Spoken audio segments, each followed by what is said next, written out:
මාව ආදර්ශයට ගනිල්ලා. මාව ආදර්ශයට ගන්න. පොන්සු ආශිර්වාදමත් දවසක් වේවා. පවුලතුමා කොරන්ති සභාවට ලියනවා. මා ක්‍රිස්තුස් වහන්සේව ආදර්ශයට ගන්නා මෙන් නුඹලා මා ආදර්ශයට ගනිල්ලා. සහෝදර සහෝදරියනි, මේක ආශිර්වාදමත් වචනයක් අපිට අද දවසේ ඔබට මතක් කරනවා. අපි බොහෝ දෙනෙක් කියනවා මාව බලන්න එපා, දෙවියන් වහන්සේ බලාගෙන සභාවට එන්න. මාව බලන්න එපා, දෙවියන් වහන්සේ බලන්න. නමුත් ඔබ සැකයක් නැතුව, බයක් නැතුව ඔබට කියන්න පුළුවන් වෙන්න ඕනේ මා දිහා බලන්න කියලා.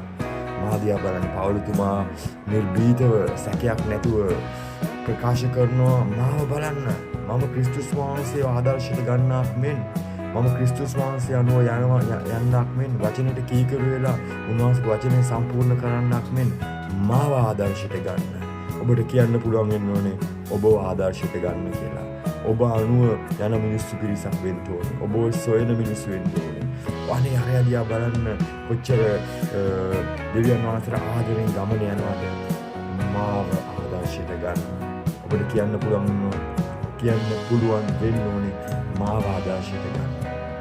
ක්‍රිස්තුස් වහන්සේ ඔබ ආදර්ශයට ගන්න ඕනේ 100%ක්ම. ඒ වගේම ඔබ ක්‍රිස්තුස් වහන්සේට කියනකොට ඔබ මිනිස්සු දැකලා කියන්න ඕනේ ක්‍රිස්තුස් වහන්සේ වගේම නෝයා. යේසුස් වහන්සේගේ නම